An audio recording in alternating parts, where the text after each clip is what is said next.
Hey the berries, welcome to the 14.10 kind of like mid-season patch coming out. This is a support tier list. If you don't know, then I do these kind of tier lists every 2 to 3 weeks depending on when the patch cycle is. We haven't had that many support changes for what feels like a really long time, at least any positive changes. I'm pleased to say there are a few positive changes going into this patch. Item changes are and a few rune changes. No specific champion adjustments, but if you're an Enchanter main, there's some interesting things for us, like Dawn Core changes. If you are a tank support player, there are some nice little changes there too. If you're a mage support, I don't think there's anything too exciting. But overall, it's mainly enchanters and tank supports that are getting some interesting item changes coming in. So let's head into some of those. Also, side note, Legends of Runeterra, the card game, which is actually, honestly, it's got some really good art, and the game actually is alright. I'm kind of glad to see them integrate it into the League client, even though the League client is kind of goof though. But Legends of Runeterra is kind of worth trying out if you're interested in playing like kind of card games and stuff. But yeah, anyway, that's just a side note. Oh, also masteries are being updated into this hideous icon, so enjoy that when that comes out. Yeah, nothing else. This is the start of split 2, so whatever rank you ended up on the previous split, you'll probably get soft reduction maybe in rank. I don't know if they're going to do that or not, but any ranked rewards for the split 1 will be determined on what you ended at in the previous patch. So Enchanter items Dawn Core being changed in buffed essentially, according to Riot. So a couple of things to note from here. So the haste is being removed from Dawn Core. So there's no summoner haste and there's no ability haste on the item, but they are adding heal and shield power of 16% and giving you 20 ability power. They're also reducing the base mana regeneration on the item too. And they are also slightly reducing the heal and shield power per 100% base mana regeneration that you have, but the heal and shield power percentage more than makes up for that. So overall, it's still going to be quite an expensive item at 2.7k, but I was quite enjoying picking up this item on Nami. But basically, this item is like if you want to do the absolute strongest heals whenever they're ready, Dawn Core is the item for you. Yes, it costs more, but your heal numbers should look a lot more juicier. So yeah, if you like playing Nami, if you like playing Soraka and Sona, Dawn Core is definitely an item that you're going to be wanting to look at picking up second. I'd say second because it's quite difficult to get 3 or more items, more than 3 items anyway on an Enchanter, and I would prefer to have this as like second. I don't think it's good enough for first, but second item I think fits a lot of kits pretty nicely. So second item, definitely something there to look at. Echoes of Hylia also getting buffed, reducing the amount of charges that you need from 3 to 2. So once again, pretty good. Looking at Nami potentially for this. Echoes of Hylia is one of his items that's been like super underwhelming for a long time. These are like the 2 items that I've been saying that need to be changed. I don't know why they left it until now to change, but better late than never, I guess. But yeah, reducing the stacks from 3 to 2, and then you're getting kind of like a huge amount on those 2 stacks too. So if you're able to keep casting in team fights and stuff as they're going on, Echoes of Hylia should be pumping up quite a bit, so this could end up being a mandatory item. So you could be picking this up like first, second, or third. You could do first if you're not really interested in picking up like a Staff of Flowing Water first. I think what I'm going to be doing on my Nami for at least a little while, I'm going to be testing going like Echoes of Hylia first, into a Dawn Core, and then into like a Staff of Flowing Water third item. Mixing it up like that. I don't really think necessarily Imperial Mandate is worth it after the nerf still, and that hasn't been changed this patch, but I think Echoes of Hylia into Dawn Core is going to be potentially standard on Sona and Nami at the moment. I think Soraka will still find it quite annoying to get stacks from echoes, but we'll see what happens. But yeah, Echoes of Hylia looks better now that it only needs 2 stacks for sure. Shrillia's getting nerfed. I personally wasn't taking Shrillia's on any support anyway. I didn't really like it. I felt like it was kind of like a worse Staff of Flowing Water. There were some mid laners picking up Shrillia's, so I think that is potentially, yeah, they mention it here, too prevalent on solo laners. There was like, I think I saw a Veigar with a Shrillia's in the mid lane the other day, and I want to say Twisted Fate, but it was something like that. But yeah, it's just kind of stop once again the solo laners taking support items and ruining them. But yeah, I mean, I don't think many people were taking, that many supports were taking Shrillia's anyway. It was mainly for, instead of like we were taking Staff of Flowing Water anyway. The Staff of Flowing Water is still going to be very, very good. Tank items. So Anathemas is no longer in the game, which is kind of sad. I had a Rakan game, I think it was, recently where I was using that in one of my most recent League videos. So that's the last time we're going to be seeing that. Other things kind of want to talk about. There are some support item changes I want to talk about. So Abyssal Mask is looking really, really interesting. So they're changing it so that instead of reducing flat magic resistance from the enemy, you're going to be doing a percentage. So if you're playing something like a tank support into a team that is able to stack magic resistance because you have a magic damage heavy team, Abyssal Mask is going to be absolutely mandatory for you to take like first, second item. I think the stats are decent. You've also got the price reduction of 2, make it even more support viable. So if the enemy is stacking up magic resist, Abyssal Mask, very, very, very good item, and must be mandatory taking on anything that you're playing that's going to be hard engaging. Knight's Vow also getting slightly changed to be a bit more simplified. I think the thing I like the most here is probably the base health regeneration. It's quite nice. It means you could go this item second, go like lock it first, probably still into a Knight's Vow, and still be like an interesting option. If you aren't necessarily needing to go like the Abyssal Mask, there isn't like an equivalent really. There's no like armor reducing aura, so like if you're gapping against more of like an AD type team or just a neutral kind of team, then Knight's Vow will be a fine second or third item pickup as a tank support. Zeke's also being slightly changed as well, and also being made into a more generic item, taking off the magic, the mana, flat mana, sorry, and then putting magic resistance on. So it means that once again, if you're up against a mixed team, like an enemy with a bit of physical and magic damage, Zeke's is actually looking like a decent tanking option as well. So they've actually done like a, I'm actually going to give credit where it, you know, where it's needed, and Riot actually have done some item changes that I've recommended like probably 12 months ago. They got there. They got there in the end. Small indie team, you know, finally the support items that needed changing, and that was suggested changing over the year or two now. They've been changed. I think every single one there, like the Shrillia's, the Dawncore, the Zeke's, were probably the main 3, honestly, that needed the changes the most. And it's nice to see that they were finally getting changed. So some more exciting gameplay, especially when you're playing those hard engage champions like Leona and Thresh and stuff. Going into other things, there isn't really anything else here that I want to talk about in terms of items, apart from Black Cleaver. Briefly mentioned that on Senna.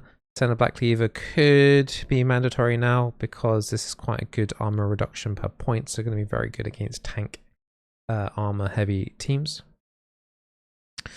So we handle those tank support item kind of buffs, I'd say, overall, but heroes are nerf. Plated steel caps is going down in price by 100 gold. Armor, flat armor is going up, but basic attack reduction is going down. So you're not going to be as tanky against specifically like auto hitters, like AD carries generally, or stuff like Master Yi jungle. It will still be like a cast against cast at 80 carries. It's still going to be like decent. Like if you're thinking about like Varus Q and stuff like that, this is actually technically a buff against like Varus Qs and things, and any champions that kind of do those kind of things, like casted out non-auto attack physical things. But yeah, generally this is overall I'd say a tank nerf, because 80 carries will be doing, I think they got changed a bit this patch too, of having more access to crit. So 80 carries are generally having a good patch. This item is a significant nerf, I'd say. Moby Boots is removed. So for roaming supports, that is no longer an option. They've added a new one called Symbiotic Souls, where your recall is empowered, so you get a really fast recall. So the recall empowerment is if you, for example, have hit Herald and then it dies, you got that much faster recall, or if you have Baron buff and you recall, it's much faster. That's what it means by the empowered recall. So you have that at all stages of the game, regardless of if you have Baron buff or not, essentially, which is going to be good at rotating if you're going to be like roaming a lot anyway. What the real aspect of it is like they don't want you being able to move really fast in to engage on a gank for free. Whereas because the movement speed here is lower than on Moby Boots, it means it gives the person that you're ganking has a little bit of time to actually react to stuff.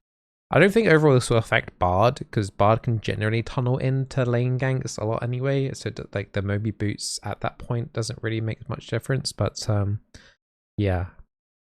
But when you have moved 150,000 units, which I'm going to be completely honest, I have no idea how much. I think that's the equivalent of moving 150,000 Teemos. I could be wrong, but I think there's a chance that one unit is one Teemo, which doesn't sound right at all, to be honest, when I'm thinking about it, but it could be. You then basically get the movement speed out of combat, so you're going to be running around in circles a lot just to make sure you can get this procced into the upgraded boots. But yeah, they're doing a lot of things to boots actually. These are the 80 carry item changes. We don't care about those lowly scum 80 carries. So many changes. There's a new item as well. So like Berserker Greaves can be then upgraded for 2,000 gold and turn into Zephyr, which gives them even more stats. This is basically a 7th item slot for them. I think there was like one other item boot change, but I don't think it was that relevant to support anyway, so we'll just pretend that never happened. So they are changing some of the spells. So Ghost is getting nerfed, significant nerf by the way to Ghost. 30 seconds increased cooldown and duration reduced by 5 seconds. It's actually crazy nerf. You'll see a lot of 80 carries not taking Ghost now, because the norm was like generally Flash Ghost. Sometimes 80 carries are taking Cleanse to stop like Fresh Hook to cleanse out of that, or like a Engage maybe support, but generally it was like Flash Cleanse most of the time. Flash Ghost, sorry, most of the time. But also Cleanse is being potentially nerfed here too.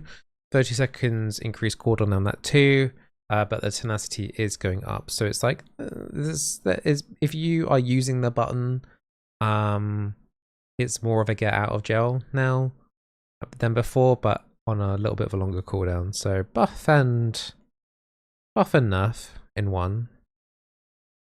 Exhaust also getting buff and nerf. Once again, in the situations that you're using it in, it's going to be a bit more powerful, but cooldown also going up. So if you're up against the assassins and stuff, it could help. It's not going to make a big difference, honestly, though. I think it's more of a nerf than anything. Like if I'm thinking about it, going up against Master Yi, if he pops his ulti, he can't be slowed, so that doesn't help. Going up against Olaf, he pops his ulti, can't be slowed.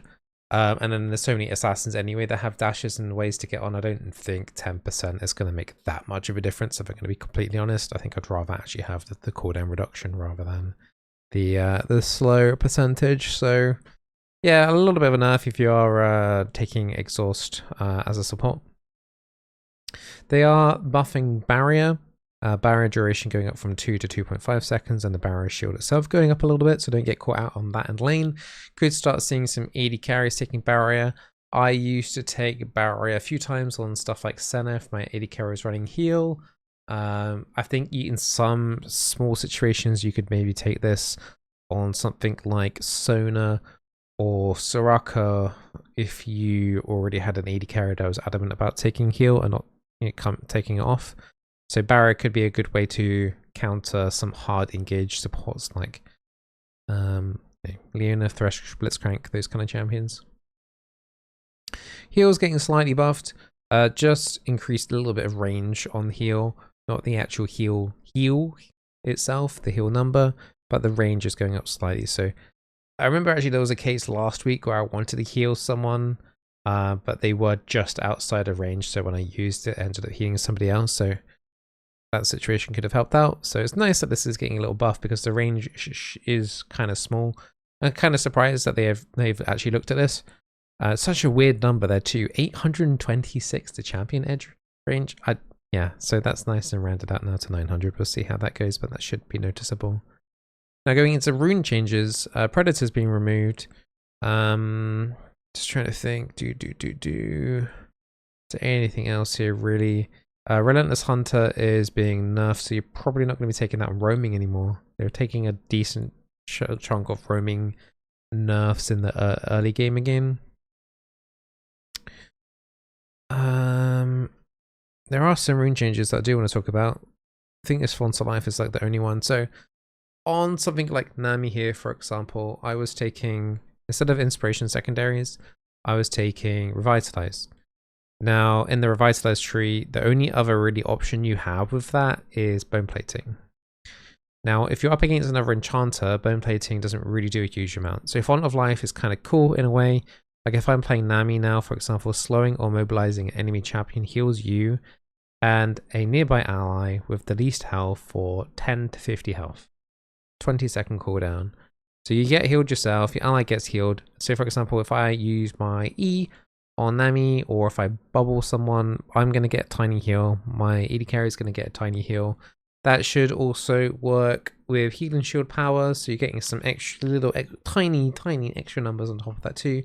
But it could maybe make all the difference. It could maybe help mitigate one ignite tick in a really close fight in the bot lane. So Font of Life is going to be something that will be taking more often if I feel like I don't need the Bone Plating on that secondary resolve tree.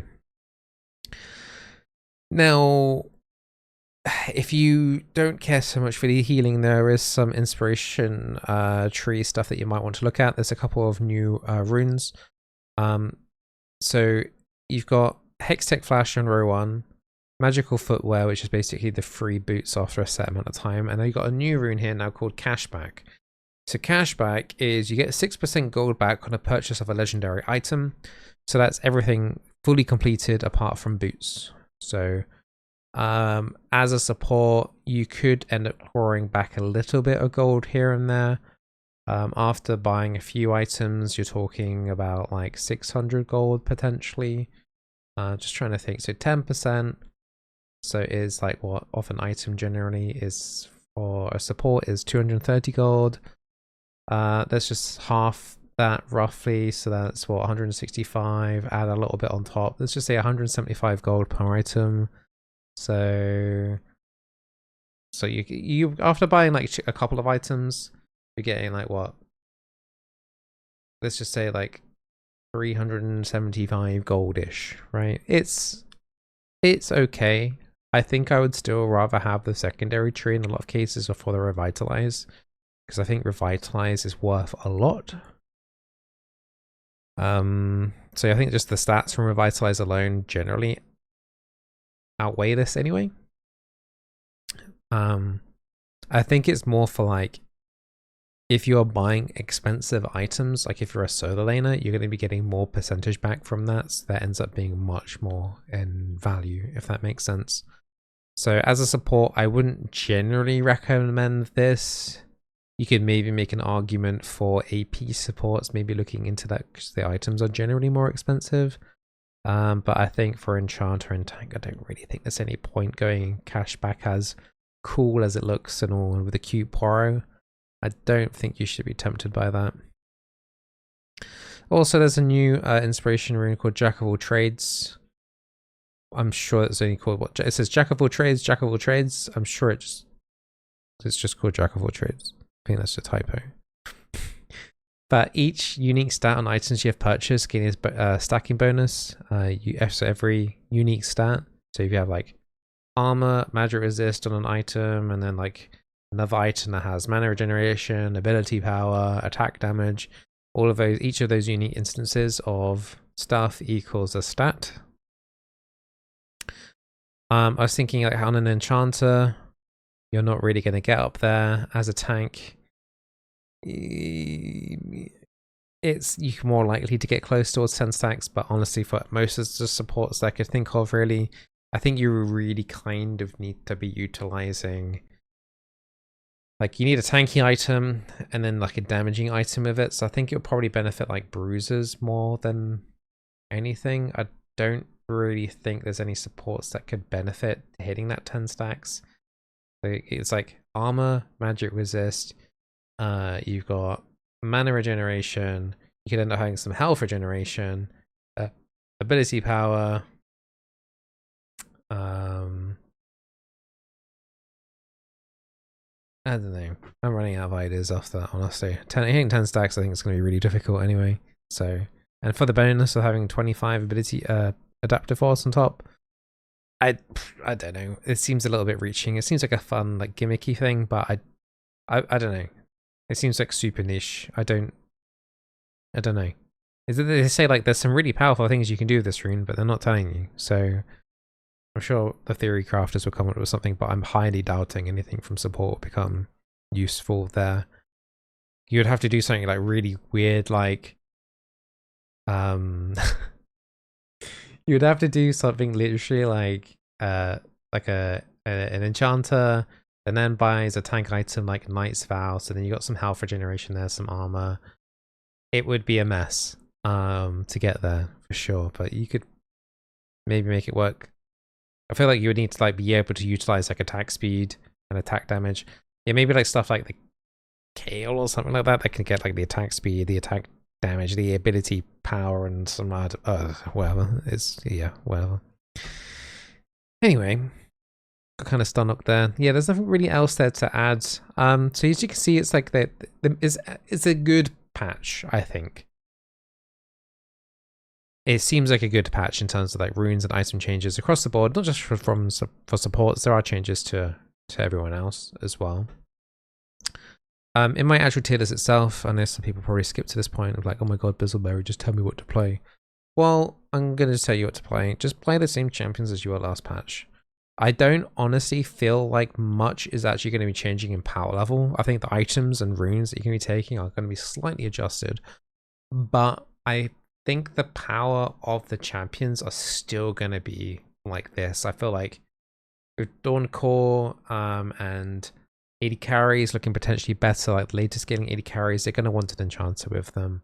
I think there is more of a place for tank supports now, feeling like they feel that kind of role of being an actual support tank with the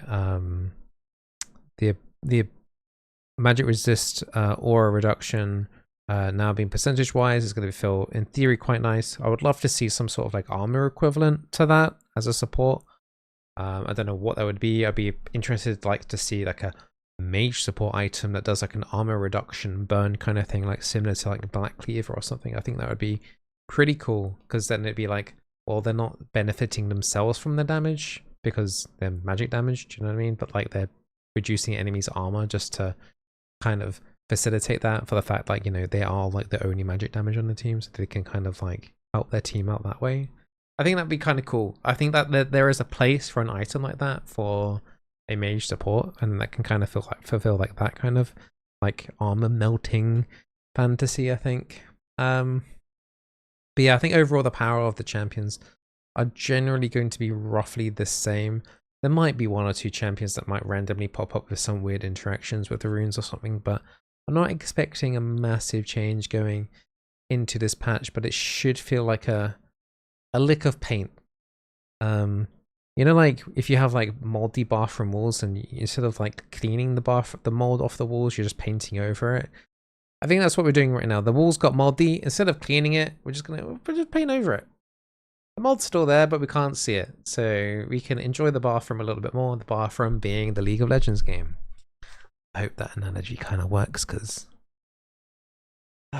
anyway, I hope you guys enjoyed the tier list. I hope you guys still enjoy the League content that I do. I will be playing some League on stream tomorrow, Wednesday the 15th. Be there if you want to catch some support gameplay. Other than that, nothing else really to add. If you do want to support what I'm doing, I will put a little link for a mobile game I'm currently being sponsored for. If you're able to hit like level 5 on this Star Trek game, that'd be super duper awesome. If you're able to do that, that helps me out a lot. Hashtag ad, I guess. It's more of a Twitch sponsorship rather than YouTube Shorts sponsorship, but thank you for everyone that has done that stuff and really do appreciate it. There's a way to support me without having to do too much. Without having to throw using actual money. So yeah, thank you. And yeah, see you tomorrow on stream if you're around. All the best.